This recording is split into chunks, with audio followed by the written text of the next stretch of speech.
Olá para você que está acompanhando o Sabavlog. Estamos voltando com as entrevistas inéditas em 2023. Converso hoje com Jana Dawi.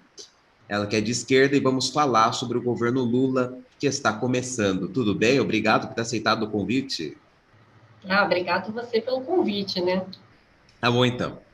Ano passado, com a vitória de Lula, foi o renascimento da esquerda.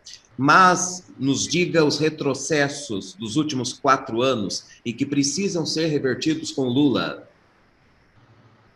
O primeiro retrocesso que mais chamou a atenção em todo mundo, não sei se você recorda, foi aquela questão do desmonte da educação, que começou toda aquela polêmica do contingenciamento, que a gente falava que estava congelando uma verba, e realmente eles pegaram quase 6 bilhões que seria para a educação, para as universidades públicas, né, para os programas de pesquisa, e cortaram essas verbas. Cortaram os recursos da educação básica, eles deixaram as crianças sem reajuste na merenda das escolas durante 4 anos. Então, assim, ficou anos sem reajuste, tiveram vários cortes na educação. A reforma da Previdência foi outro retrocesso que retirou vários direitos previdenciários, corte de mais de 800 bilhões, né? Foi retirada da população toda a forma, reduziu valores dos benefícios, ampliou o tempo de contribuição para milhões de trabalhadores, inviabilizou o acesso à aposentadoria. Hoje a gente tem 5 milhões de pessoas na fila esperando por uma resposta a essa aposentadoria que não vem. Então, assim, a reforma da Previdência foi um outro retrocesso enorme, aumentou com isso o desemprego, o trabalho informal. Que, assim, eu sempre falo, o trabalho informal seria muito bom se fosse uma opção para você ser um MEI, se fosse uma opção, não uma falta de opção de trabalho, né, legalizado, que leva a pessoa para a informalidade. O desemprego aumentou absurdamente.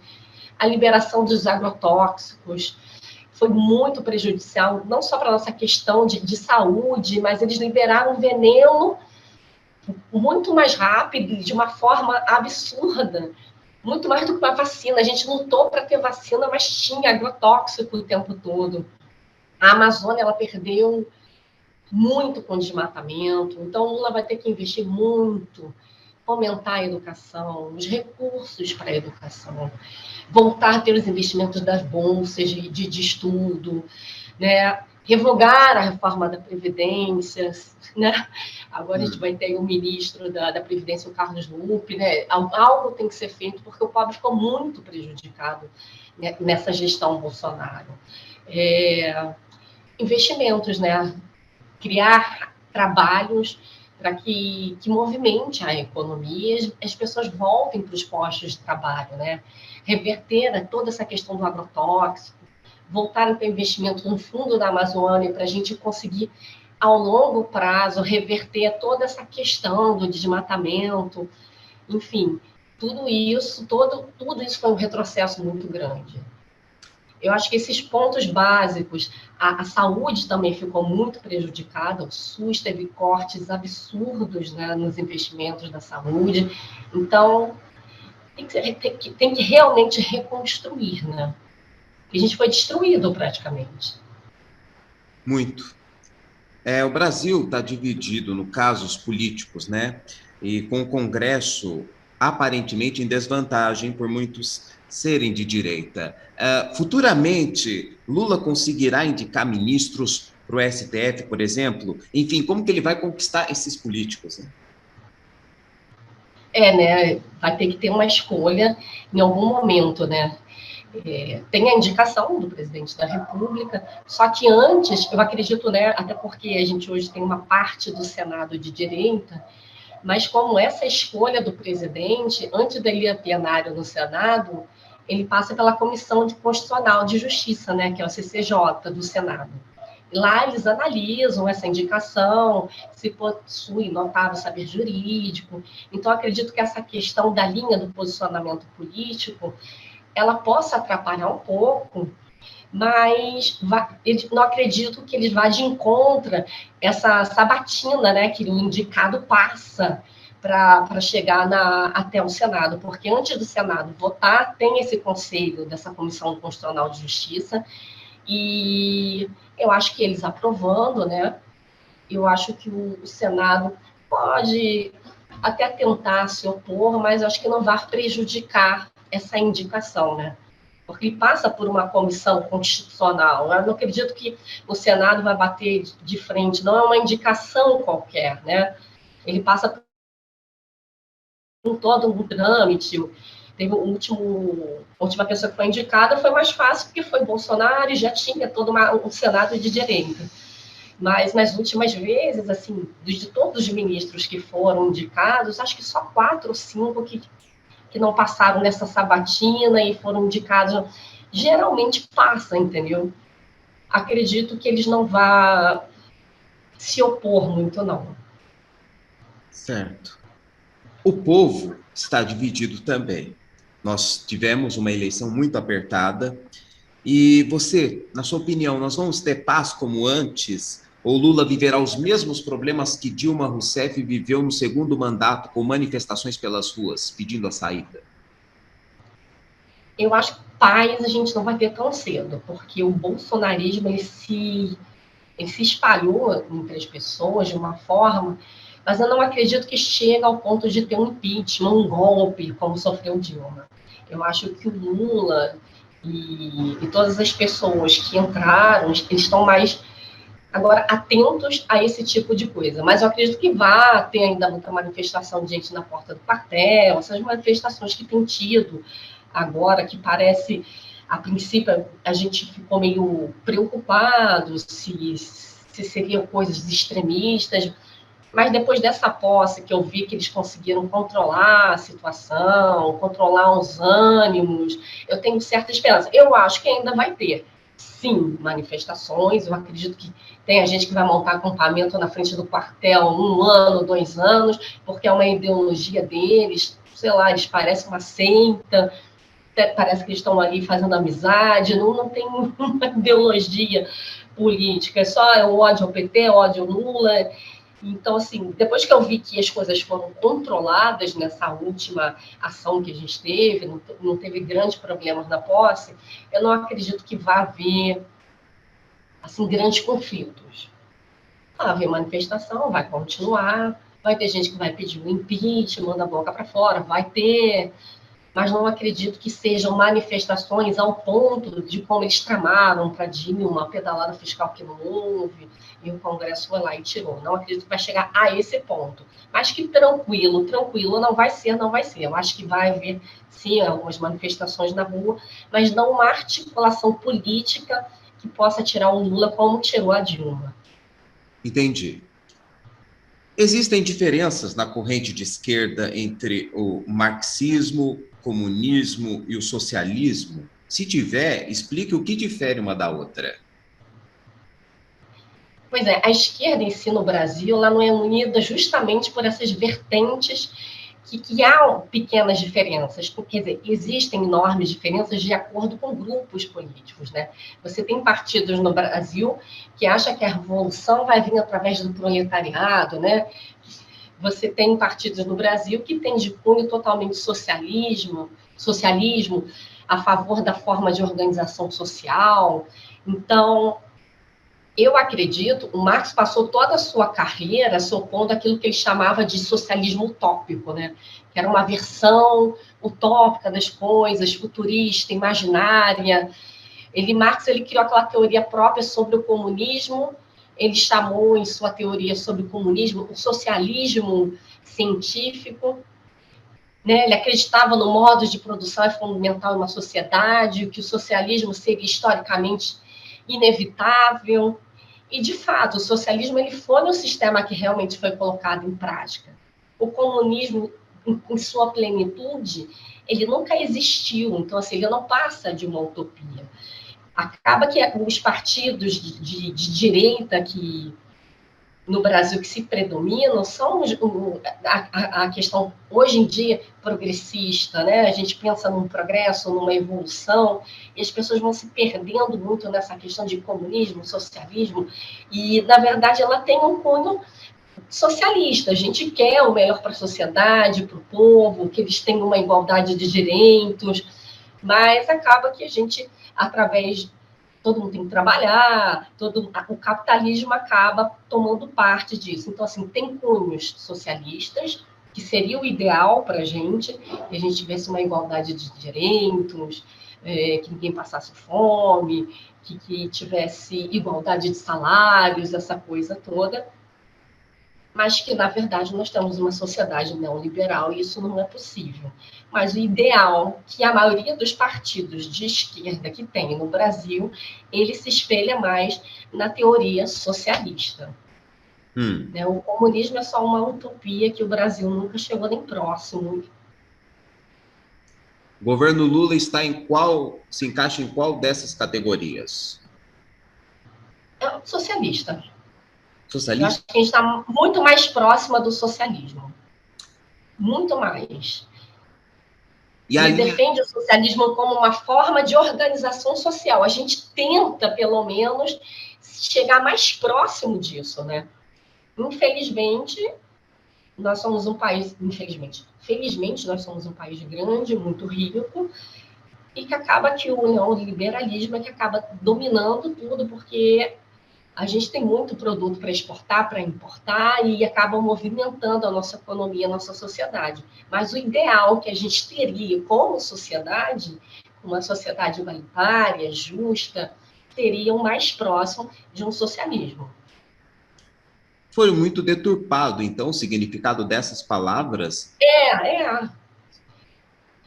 Tanto que hoje você vê uma pessoa assim, vou embora do Brasil, vou para Portugal. Portugal é um país maravilhoso, a educação é igual para todos. Portugal é socialista. Esse seria o ideal, uma educação igual, pública, de qualidade, uma saúde pública de qualidade para todos, um sistema carcerário enxugado, você ter pessoas que são acompanhadas com frequência pelo sistema de saúde, você ter a longo prazo um mínimo de pessoas doentes, isso seria o ideal de Brasil, isso seria o ideal de sociedade. Portugal é um país muito menor, você consegue ter um controle muito maior, mas ele já vive uma sociedade no socialismo há muito mais tempo.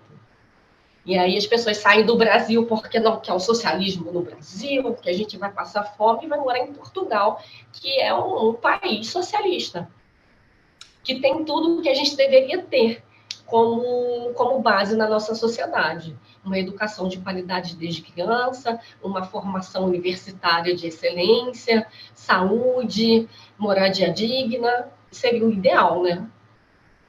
Uma pergunta que me surgiu agora. Qual que é a visão econômica do Haddad? E, na sua opinião, ele vai ser um bom ministro? Vai. Acho que sim. Acho que vai ser um bom ministro. Depois de Paulo Guedes, eu acho que é difícil alguém fazer algo pior do que ele fez para nós como povo, porque eu acho que o Fernando ele é um homem mais, o Haddad ele é um homem mais consciente social. Ele tem uma visão completamente diferente do que o Guedes tinha de ideal na economia para nós em relação ao povo. A impressão que eu tenho é que esse governo Lula, ele está todo comprometido justamente com as nossas maiores mazelas. Melhorar a fome, a renda, o emprego, trazer investimentos. Eu acho que essa é a base de todo o governo. Então, acho que muito dificilmente o Haddad, que é um homem que tem uma construção social, uma consciência social, ele vai fazer um governo pior do que o Guedes. Não vai existir, deixa a boiada passar, vamos investir no pequeno investidor e deixa o resto passar fome, no grande investidor e deixa o resto passar fome. Não acredito que seja essa a ideia que ele vai ter em relação à economia e à sociedade como nós, um todo, entendeu? E como que ele vai conquistar o mercado, na sua opinião? Como ele vai... Então, a gente já está em conquista, a gente já vai conquistar o mercado trazendo o quê? Credibilidade, uma visão nova para o Brasil, trazer investidores para aqui. Você já viu isso na posse do próprio Lula? Quantos chefes de estados vieram? Quantas pessoas voltaram a acreditar que a gente pode voltar a ser uma potência econômica, né? Não tem como ele fazer milagre. O Brasil está aqui, mas que a gente tem como melhorar e o mundo ver a gente de outra forma para trazer investimentos para a gente tem essa condição. E já mostrou desde ontem. Hoje a gente está na capa de todos os jornais internacionais, né? Como um líder que voltou. Você já tem um país que já foi uma grande potência, que já foi a sexta economia do mundo, sendo enxergada como o líder voltou, isso já é uma incredibilidade para que os investimentos voltem, né? Ninguém estava querendo investir no Brasil com um homem que faz cocô dia sim, dia não. Que entrava em rede nacional para falar um monte de besteira. Todos os chefes de Estado de outros países olhavam e falavam assim, gente, o que é isso? Isso é Brasil? É o Brasil, que já foi a sexta maior economia? Né? A gente perdeu todo o nosso descrédito. Bolsonaro não fazia mais parte do G20, não ia para nenhuma reunião internacional. O Lula já era recebido por chefes de Estado antes de tomar posse. Sim. A nossa credibilidade vai voltar. Não é o Fernando Haddad que vai chegar lá, gente, o Brasil precisa de investimento. Ele já sabe do fundo do poço que a gente está, que o Bolsonaro nos meteu. E quem confia na nossa economia, na nossa potência, vai voltar aos poucos. E ele vai poder trazer, através desse investimento, trazer trabalho, renda. As nossas maiores montadoras saíram do Brasil. Nossas maiores fábricas foram embora do Brasil. A esperança é que volte a produzir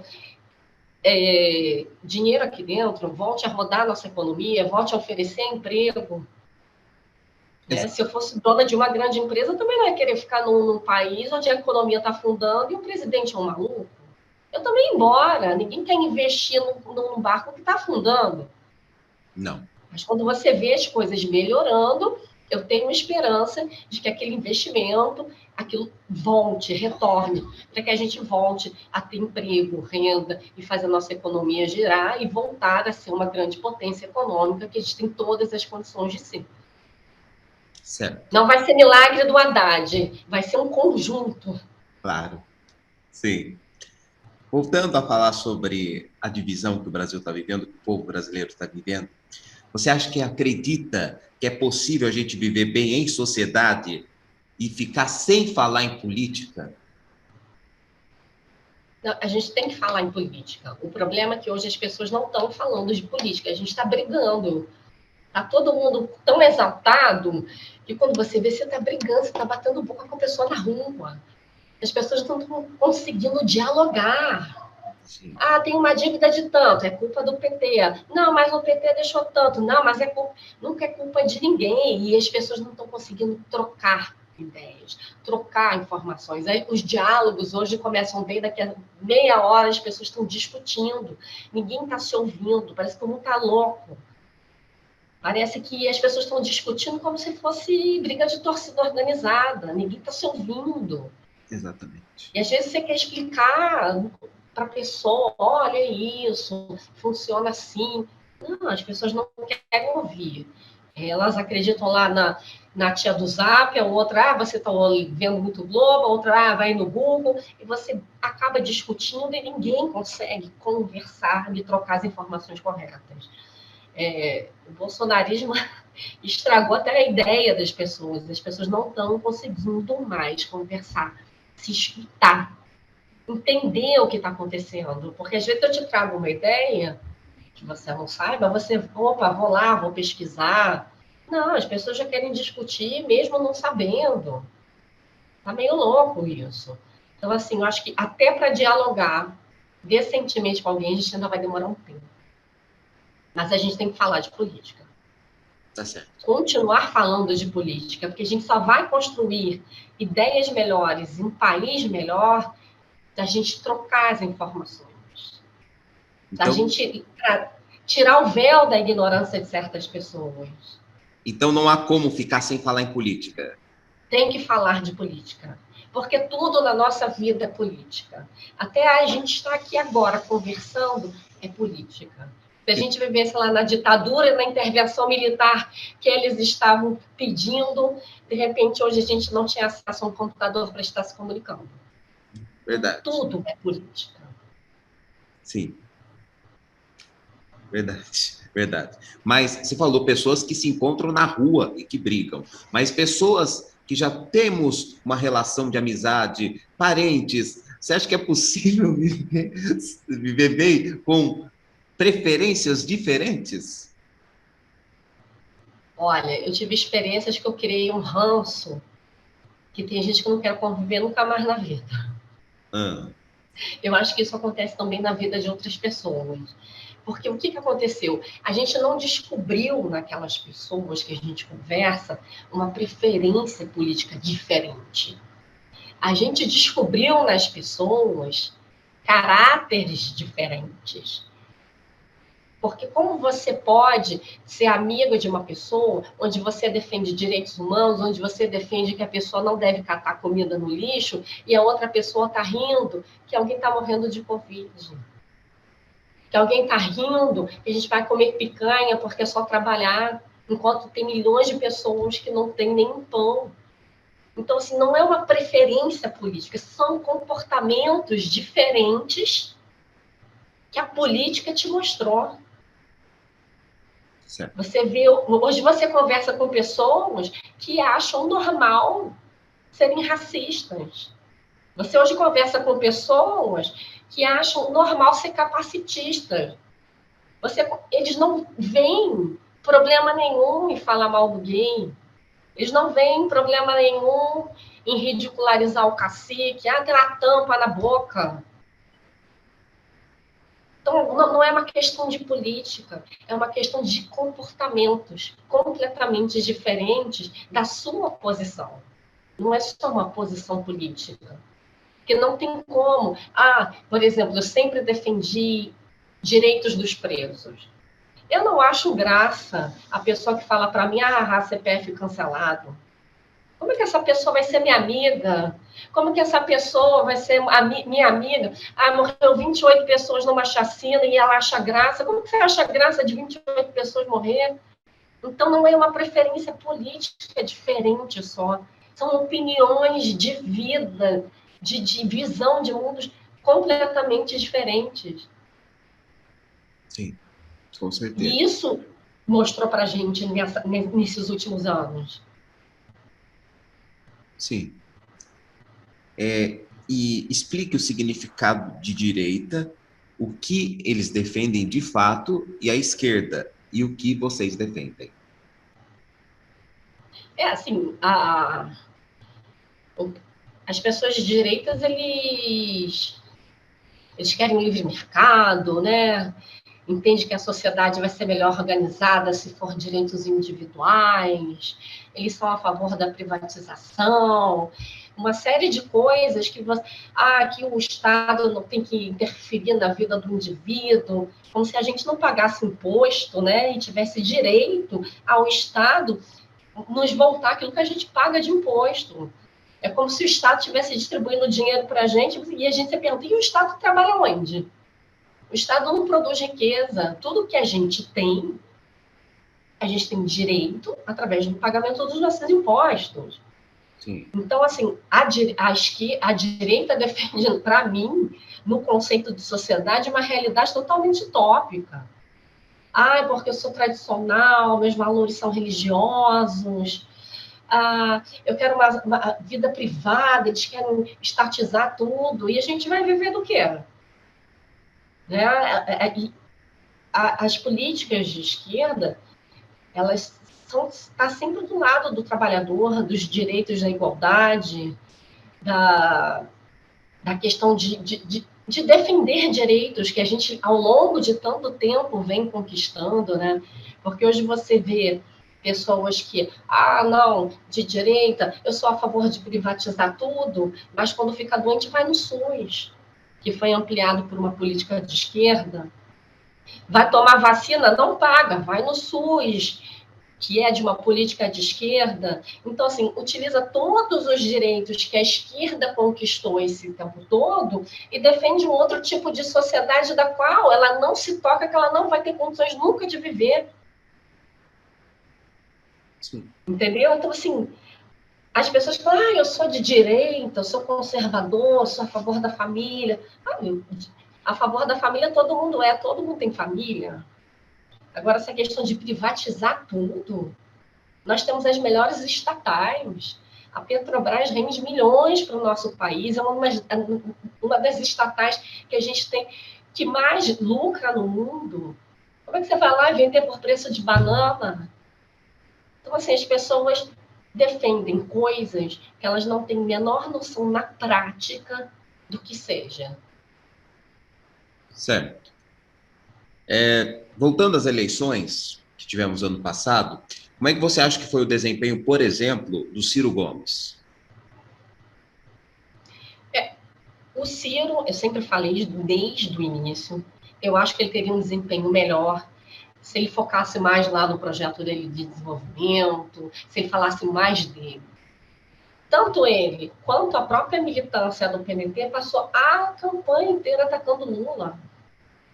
Eu acho que se ele falasse mais dele, dos projetos dele, de forma clara, objetiva, que chegasse ao povo, ele teria tido um desempenho muito melhor.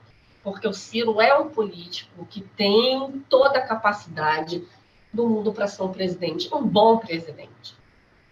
Mas a campanha dele, a maneira com que foi conduzida, não o favoreceu. E era uma das minhas críticas ao PDT. Né? Tanto que a própria militância do PDT não quis apoiar aqui no Rio o Rodrigo Neves, porque ele estava sempre apoiando o Lula, e queria tirar ele por infidelidade partidária e tal. E, no final, quem é ministro do Lula? O Carlos Lupe, presidente do partido. Eu acho corretíssimo, porque eu acho que todo mundo tem que participar dessa construção de um novo governo. O Lupe já foi ministro, em outros governos do Lula e Dilma, foi um bom ministro, isso ia acabar acontecendo, então acho que foi uma perda de tempo, de energia, fazer toda uma campanha só falando mal do Lula. Até porque reforçou muito o discurso que os bolsonaristas que não têm inteligência para falar o que o Ciro fala, usavam as falas dele para favorecer Bolsonaro. Entendeu? Então, o Ciro tinha muito mais capacidade de chegar a um lugar melhor, mas eu achei que conduziram mal a campanha dele. Fora que numericamente ele foi bem mal, né, na eleição. Foi. Não foi positivo para ele. E ele tinha capacidade de estar muito melhor. Tá certo. Quero que você termine falando qual que era a sua visão antes e agora, o antes e o depois. O que você pensa do Geraldo Alckmin? Bem, a impressão que eu tenho, assim, não era uma escolha que a gente esperava, que eu esperava. Sim. Mas também não é algo assim, que as pessoas pensam, vai ser o próximo Michel Temer, vai passar a perna no Lula. Não acho isso. Não acho que ele tenha essa... Não acho que, dentro da trajetória do Alckmin, como político, nunca teve nada na vida pública dele que mostrasse que ele tivesse esse tipo de comportamento de, vou passar a perna em alguém, entendeu? Então, não era o que a gente esperava, mas já que foi uma escolha do próprio partido, não achei de todo ruim. O Alckmin, apesar de durante muito tempo, ele fez uma política pública boa em São Paulo. A gente tinha, no governo da Dilma, o Temer, todo mundo já tinha um pé atrás com o Temer. Sim. Já com o Geraldo, não tanto. O Temer já vinha de uma política também, ele foi secretário de São Paulo, de segurança e tal, na época do Carandiru. Então, eu, particularmente, que acompanho toda essa questão do sistema carcerário, eu sempre tive um pé atrás com o Temer. O Geraldo Alckmin, eu não tenho essa visão. Não acredito que ele vá atrapalhar o governo, não acredito que ele vá passar a perna em ninguém. Eu acredito que, de fato, vá ali somar forças.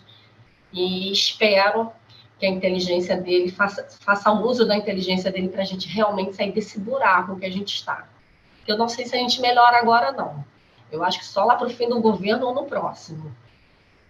Vamos ver o que vai vir nesse sigilo de 100 anos, né? Vamos Eu ver. estou com medo. Tudo Eu bem. estou receosa. Algumas coisas já são previsíveis, né, Jana? É. Mas tá bom, então. Eu conversei com Jana da UI. Jana, muitíssimo obrigado. Foi um prazer falar com você, viu? Obrigada a você. Foi um prazer.